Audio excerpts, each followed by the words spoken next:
ఏంటంట, స్త్రీ తన గర్భంలో పుట్టిన బిడ్డను కర్ణింపకుండా తన చంటి పిల్లను మరుచునా? ఏంటంట, ఒక స్త్రీ తన కడుపులో పుట్టిన పిల్లని ఎక్కడైనా మర్చిపోతుందా? ఒక స్త్రీ పిల్లలు కావాలని చెప్పేసి ఎంత ప్రయాసపడతా ఉంటది. ఒక స్త్రీ పిల్లలు పుట్టాలని చెప్పేసి ఎన్ని ప్రార్థన చేస్తూ ఉంటది. ఒక స్త్రీ తన తల్లిని కావాలని చెప్పేసి ఎవరికైనా సరే పెళ్ళైన జంటకి తల్లి కావాలని చెప్పేసి ఎవరికైనా సరే సంతోషం ఉంటది. నన్ను కూడా పిల్లలు అమ్మ అని పిలిస్తే నేను సంతోషం ఇస్తాం. నేను బయట నుంచి రాగానే నా మీద నా పిల్లలు పడితే సంతోషం. నేను ఎక్కడి నుంచి వచ్చిన తర్వాత నా పిల్లలు తండ్రి తల్లి అని చెప్పేసి అంటే నాకు సంతోషం అని చెప్పేసి ఏ తల్లి అయినా సరే కోరుకుంటది. పిల్లలు పుట్టకపోయేసరికి మనసులో బాధ కలుగుతుంది. వాళ్ళు సరిగ్గా పెళ్ళైన వాళ్ళకి చకచకా పిల్లలు పుడుతుంటే, వాళ్ళకి చకచకా సంసారాలు మంచుకుంటుంటే ఈమెకి ఏమనిపిస్తూ ఉంటుంది? బాధ అనిపిస్తూ ఉంటుంది. అదే నాతో పాటే వివాహం చేసుకుంది కదా, నాతో పాటు పెళ్లి చేసుకుంది కదా, అక్కడ పిల్లలు చకచకా వింటారు, ఆమె అమ్మ అని పిలుస్తూ ఉన్నారు, మరి నాకు అమ్మ అని పిలిచే ఆ అదృష్టం ఎప్పుడు కలుగుతుందని చెప్పేసి కదా సంతోషం ఎదురు చూస్తూ ఉంటుంది ఆ యొక్క స్త్రీ. మరి అంతగా కష్టపడి ఎదురు చూసి పుట్టిన పిల్లలని కదా దేవుడు వాక్యంలో మాట్లాడుతూ ఉన్నాడు.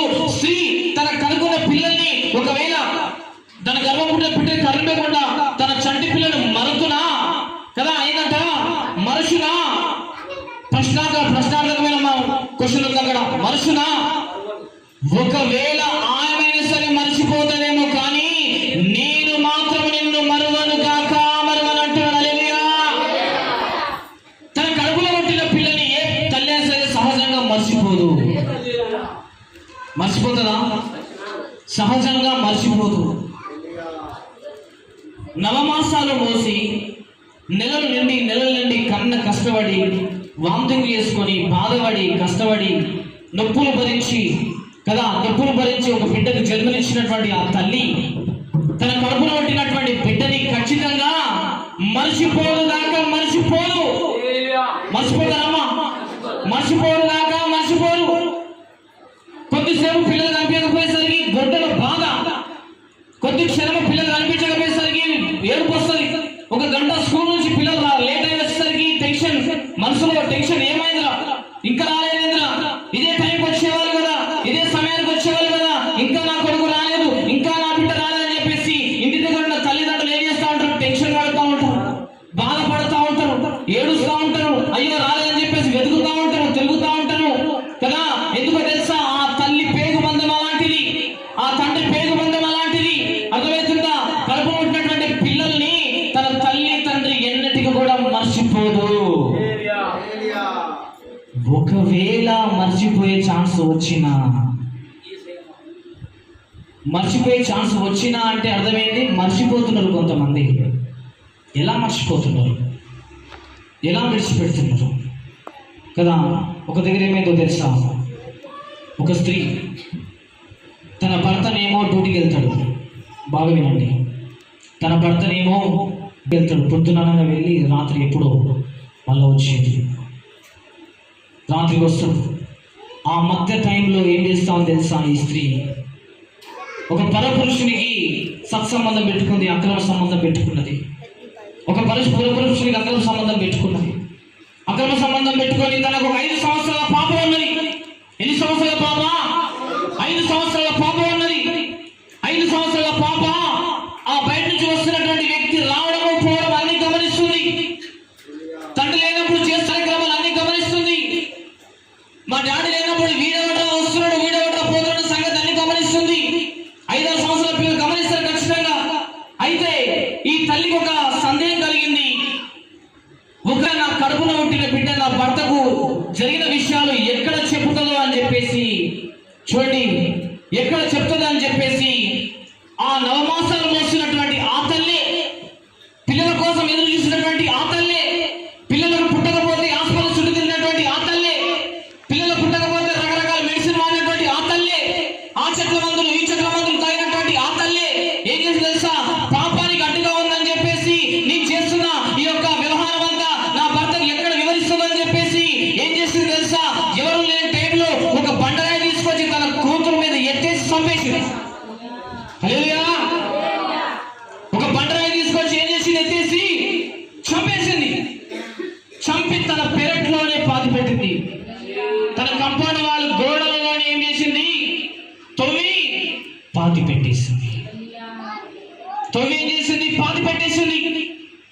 బాధ పెట్టి ఏమి ఎరగనట్టు ఇంట్లో కూర్చున్నది. యథావిధిగా భర్త వచ్చిండు, యథావిధిగా టైం డ్యూటీలకు వెళ్ళినటువంటి ఆ భర్త ఇంటికి వచ్చిండు. ఇంటికి రాగానే తన కుమార్తె అలవాటు, ఇంటికి వచ్చిన తర్వాత డాడీ అని చెప్పేసి మీద వాడే అలవాటు. డాడీ వచ్చిన డాడీ నా కోసం ఏం తీసుకొని డాడీ అని చెప్పేసి మీద వాడే అలవాటే. పిల్లలు డిస్టర్బ్ చేస్తారు, టీచర్ బయటకు కదా. డాడీ రా అని చెప్పేసి మీద పడే అలవాటు. ఇంట్లోకి వచ్చిన తర్వాత డాడీ అనే పిలుపు వినిపించలేదు తండ్రికి, పిలుపు వినిపించలేదు, కంటికి కూడా కనిపిస్తలేదు ఆ పిల్ల. ఇక్కడ ఆడుకుంటుందేమో, హోంవర్క్ చేసుకుంటుందేమో, ఏమైనా చేస్తుందేమో అని చెప్పేసి తన తండ్రి ఫ్రెష్ అప్ అయ్యిండు. మళ్ళీ ఏం జరిగినలాగానే తన భార్య ఏం చేసి టిఫిన్ పెడుతుంది, స్నాక్స్ ఇస్తుంది, నీళ్ళు ఇస్తుంది, ఛాయ్ ఇస్తుంది, అన్ని ఇస్తుంది, అన్ని ఇచ్చేస్తుంది. అప్పుడు అడుగుతున్నాడు మన పాప ఎక్కడ అని చెప్పేసి, మన పాప ఎక్కడ అని చెప్పేసి అడిగితే తన భార్య చెప్తా ఉంది, ఏమోనండి నేను కూడా అర్ధగంట నుంచి గంట నుంచి ఎదురు చూస్తున్నా, మన పాప ఎక్కడుందో నేను కూడా వెతుకుతున్నా అని చెప్పేసి అంటా.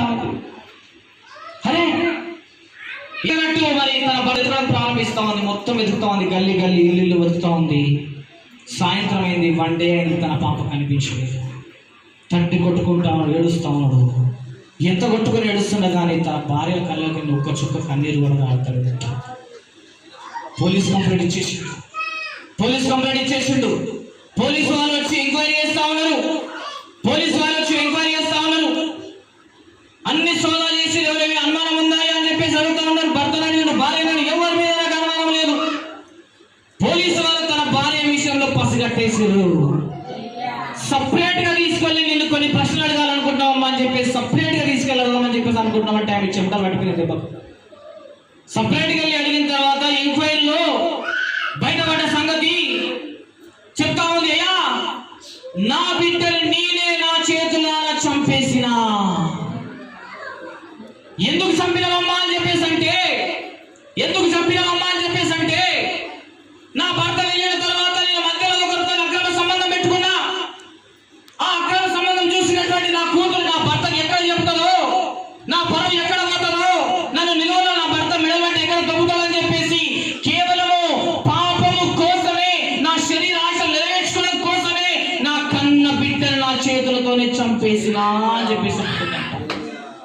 హల్లెలూయా. వాక్యం ఏముంది ఇక్కడ? ఒక స్త్రీ తన గర్భంలో పుట్టినటువంటి పిల్లని మరతునా కింద ఉంది. ఒకవేళ ఏది చదువు ఒకసారి మళ్ళీ, ఏది ఒకసారి మళ్ళీ చదువు. తన గర్భంలో పుట్టిన బిడ్డను కరిగింపకుండా తన చంటి పిల్లను మరచునా వారైనా మరచుడు గాని, చాలు వారైనా మరచుడు గాని అంటే ఇక్కడ చూడండి, మర్చిపోయినట్టే ఉంది లెక్క, విడిచిపెట్టినట్టే ఉంది లెక్క, తన పిల్ల పైన ప్రేమ ఓటుకున్నట్టే ఉంది లెక్క. నవమాసాలు మోసి నొప్పులు భరించి కొత్త పెట్టాడుతూ ఒక బిడ్డ జన్మనివ్వడం అంటే అది మామూలు విషయం కాదు. మామూలు విషయమా? మామూలు విషయం కాదు అనుకుంటాం. ఎవరు పుట్టినరా? బిడ్డ పుట్టింది, మళ్ళా బిడ్డ పుట్టిందా, సింపుల్ గా తీసి పడేస్తారు విన్నోలు. కానీ ఆ బిడ్డ జన్మనివ్వడానికి ఆ తల్లి ఎంత బాధ భరించుంటది, ఎంత బాధ భరించుంటది కదా. బిడ్డైనా సరే కొడుకైనా సరే ఎంత బాధ భరించుంటది, అర్థమవుతుందా? అంత నొప్పులు భరించి అంత బాధ భరించి జన్మించినటువంటి ఆ తల్లి మరుతున్నా అని చెప్పేసి అంటున్నాడు. వారైనా మరుతారేమో, మరుస్తున్నారు. ఈ మధ్య కాలంలో పిల్లలు ఏం చేస్తున్నారు? మరుస్తున్నారు, విడుస్తున్నారు. తన తల్లి తండ్రులు ఏం చేస్తా ఉన్నారు? మరుస్తున్నారు, విడుస్తున్నారండి. ఒక క్రమమైన క్రమశిక్షణ నడిపించడం లేదు, ఒక క్రమంలో పెంచడం లేదు, ఒక క్రమంలో పిల్లలకు జ్ఞానం నేర్పించడం లేదు, ఒక క్రమంలో పిల్లలకు దేవుని పాటలు నేర్పించడం లేదు, ఒక క్రమంలో పిల్లలకు దైవ జ్ఞానం నేర్పించడం లేదు, ఒక క్రమంలో పిల్లలకు దేవుని పరిచయం చూపించడం లేదు. ఎందుకో తెలుసా? వాళ్ళు చేయరు, వీళ్ళు చేయరు. వాళ్ళు సేవలో ఉండరు, వీళ్ళు సేవలో ఉండరు. వాళ్ళు దేవుళ్ళు ఉండరు, వీళ్ళు దేవుళ్ళు నడిపించరు కదా. ఏం చేస్తా ఉన్నారు? పిల్లల్ని మరుస్తున్నారు. పిల్లలు ఏం చేస్తా ఉన్నారు? విడుస్తున్నారు, మరుస్తున్నారు. దేవుడు ఎలాంటివాడు? సామాన్యంగా అయితే, సాధారణంగా అయితే ఒక స్త్రీ తన కడుపులో పెట్టే పిల్లని మర్చిపోదు. ఒకవేళ అని చెప్పేసి అంటాడు. వాళ్ళైనా సరే ఒక దగ్గర ఒక సార్ అడుగుతా ఉన్నాడు, తన స్టూడెంట్స్ అందరు అడుగుతున్నాడు, ఒక్కొక్కరు పెడుతున్నాడు. రే పెద్దదైన తర్వాత నువ్వు ఏమైతావురా? సార్ నేను కలెక్టర్ అవుతా. నువ్వేమవుతావరా? ఇక్కడ మన పిల్లలు లేపి అడిగినాం అనుకో టకటక చెప్తారు, సార్ నేను పోలీసుతో అవుతాను, సార్ నేను లాయర్ని అవుతాను, సార్ నేను డాక్టర్ అవుతాను అని చెప్పేసి అంటా ఉంటాను. ఒక అమ్మాయి లేచింది, అమ్మా నువ్వేమవుతావు మా పెద్ద అయిన తర్వాత? సార్ నేను ఒక స్మార్ట్ మొబైల్ అవుతాను సార్, ఒక స్మార్ట్ ఫోన్ అవుతాను సార్, స్మార్ట్ ఫోన్ అవుతాను సార్. అందరు పక్క నవ్వారు పిల్లలందరూ. ఏందమ్మా టీచర్ అవుతానో డాక్టర్ అవుతానో పోలీస్ అని చెప్పకుండా స్మార్ట్ ఫోన్ అవుతా అని చెప్పేసి అంటున్నావు ఏంది? అదేమి కోరిక ఇది కదా అని చెప్పేసి అంటే ఏమంటుంది తెలుసా? పిల్ల ఏమంటుంది తెలుసా? సార్ ఇంటికి వచ్చిన తర్వాత మా తండ్రి, ఇంటికి వచ్చిన తర్వాత మా తల్లి ఫ్రెష్ అప్ అయి క్లీన్ అయి తిని ఏం చేస్తారు తెలుసా? ఈ కుర్చీ మీద కూర్చొని మా నాయన ఫోన్ చూస్తాడు, ఈ కుర్చీ మీద కూర్చొని మా అమ్మ ఫోన్ చూస్తాడు. అరే నాతో మాట్లాడే వాళ్ళు లేదు సార్ మా ఇంట్లో, నా హోంవర్క్ చూసే వాళ్ళే సార్ మా ఇంట్లో, నన్ను పట్టించుకునే వాళ్ళే సార్ మా ఇంట్లో. ఏదో నా మొహం మీద పట్టినట్టు ఇంత ఏదో స్నాక్స్ వాడేస్తారు, పకోడో గికోడో పూరీలో గీలో వాడేస్తారు. ఏం లాభం సార్? నాతో మాట్లాడదామంటే మాట్లాడరు. మా అమ్మ మొహం అక్కడ, మా డాడీ మొహం ఇక్కడ. ఉన్నారా? హల్లెలూయా. కుటుంబాలలో ఉన్నారా ఇలాంటి భార్య భర్తలు? ఉన్నారా? భర్త మొహం అక్కడ, భార్య మొహం ఇక్కడ. భర్త పని భర్తకే, భార్య పని భార్యకే. సార్ ఇలా అయిపోతుంది సార్ నా కుటుంబంలో. అందుకే నేను ఒక ఫోన్ లాగా మారింది అనుకో, ఒక స్మార్ట్ మొబైల్ లాగా నేను మారింది అనుకో, నేను ఎవరి చేతిలో ఉంటా? కొద్దిసేపు మా డాడీ చేతిలో ఉంటా, కొద్దిసేపు మా మమ్మీ చేతిలో ఉంటా. చూస్తున్న ఆ లోకం ఎంతవరకు తీసుకెళ్తుంది. ఈ లోకం ఆశల్లో పడిపోయి ఒక తల్లి తన పిల్లలు మర్చిపోతుందండి. ఈ లోకం ఆశలో పడిపోయి ఒక తండ్రి తన పిల్లలు మర్చిపోతున్నాడు. అందుకే దేవుడు ముందే రాసి పెట్టాడు. దేవుడు ఏం చేశాడు? ముందే రాసి పెట్టాడు అంటున్నాడు, ఒక స్త్రీ తన గర్భంలో ఉంటున్నటువంటి పిల్లని మరతునా? మరవదు సామాన్యంగా. ఒకవేళ